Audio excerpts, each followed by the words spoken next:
اور جیسے کہ انسان کی خواہش ہوتی ہے اور ایک عاشق کی خواہش ہوتی ہے جسے اللہ نے عشق سے نوازا ہے، جسے اللہ کا قرب حاصل ہوا ہے، وہ کبھی بھی اللہ کے قرب پر مطمئن نہیں ہو سکتا۔ یہ عجیب راستہ ہے، جو اس راستے پر چل پڑا پھر اس کی کوئی انتہا نہیں ہے، کیونکہ اللہ کی ذات کی کوئی انتہا نہیں ہے۔ یہ وہ راستہ ہے جس نے سبق یاد کیا اسے چھٹی نہ ملی۔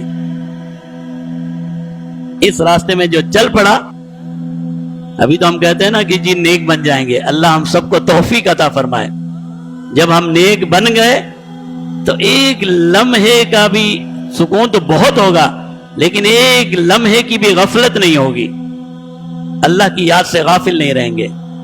جب انسان اللہ کا قرب، اللہ کے قرب کے راستے پر چلتا ہے، پھر اس کے دل میں، اس کے عشق میں مسلسل گرمی پیدا ہوتی رہتی ہے، اور یہ گرمی اسے مسلسل اس بات پر مجبور کرتی رہتی ہے کہ وہ اللہ کے اور زیادہ قریب، اور زیادہ قریب، اور زیادہ قریب ہو جائے۔ سیدنا آدم علیہ السلام کے دل میں یہی عشق پیوست تھا، اور پھر شیطان نے اسی کا استعمال کیا۔ ہم نے شیطان کے حربے اور یہ سب کچھ سن لیا ہے، اللہ نے قرآن میں بیان فرمایا ہے۔ اللہ فرماتے ہیں شیطان کہنے لگا هل ادلک علی شجرۃ الخلد وملک لا یبلی، اے آدم کیا میں تجھے ایسا جنت کا ایک درخت نہ بتا دوں جس نے کھا لیا پھر وہ مرتا نہیں ہے، وملک لا یبلی، اور پھر آپ کو ایسی بادشاہت ملے گی۔ بادشاہت سے مراد ہے اللہ کا قرب، اللہ کا ایسا قرب حاصل ہوگا جو کبھی ختم نہیں ہوگا۔ سیدنا آدم علیہ السلام کی نظروں کے سامنے تھا فرشتوں کا آنا اور جانا۔ وہ یہ کہتے تھے کہ فرشتے جب اللہ کی بارگاہ میں مسلسل آ اور جا رہے ہیں تو ان کا عشق انہیں بیٹھنے نہیں دیتا تھا، اور شیطان نے پھر اسے اس راستے پر دکھایا کہ بھئی یہ درخت ہے، یہ فرشتوں نے یہ کھا رکھا ہے،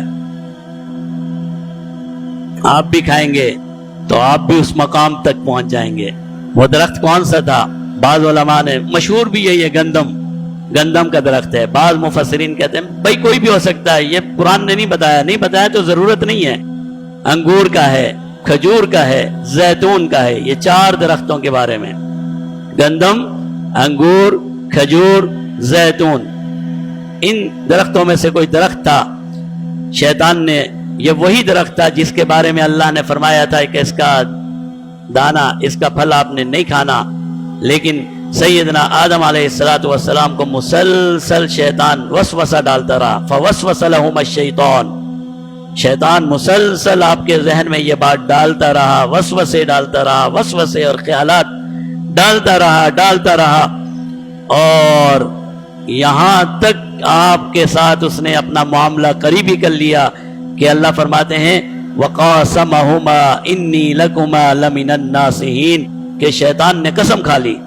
شیطان کا ہر وعدہ جھوٹا، شیطان کی ہر قسم جھوٹی، شیطان کا ہر نیکی کا عمل جھوٹا۔ اب مسلسل وسوسے، مسلسل خیالات، مسلسل اس درخت کی طرف متوجہ کرنا۔ سیدنا آدم علیہ السلام نہیں جا رہے تو کیا کیا اس نے؟ آخری حربہ قاسمہما، اللہ کی قسم کھا لی، کہنے لگا اللہ کی قسم ہے آدم، میں آپ کا سب سے بڑا خیر خواہ اور ہمدرد ہوں۔ اللہ اکبر، شیطان اور انسان کا خیر خواہ۔ وقاسمہما، ان دونوں کے لیے قسم کھا لی۔ شیطان نے حضرت آدم اور ان کی بیوی کے لیے قسم کھا لی، انی لکما لمن الناصحین، کہنے لگا میں تمہارا سب سے بڑا خیر خواہ ہوں۔ یہ فرشتے تجھے نہیں بتائیں گے، میں بتا رہا ہوں۔ یہ فرشتے کیوں بتائیں گے آپ کو کہ اگر آپ نے یہ درخت کھا لیا تو جب مرضی آؤ اللہ کی بارگاہ میں چلے جاؤ، جب مرضی آیا آ جاؤ، میں بتا رہا ہوں میں تمہارا سب سے بڑا خیر خواہ ہوں۔ ہمیں بھی یہی کہتا ہے نا، ہمیں بھی یہی یقین دلاتا ہے، سب سے بڑا خیر خواہ میں ہوں تمہارا، ورنہ ہم کیوں اس کی شیطانی حربوں میں آئیں گے۔ وقاسمہما انی لکما لمن الناصحین، قسم کھا کر کے میں تمہارا سب سے بڑا خیر خواہ ہوں۔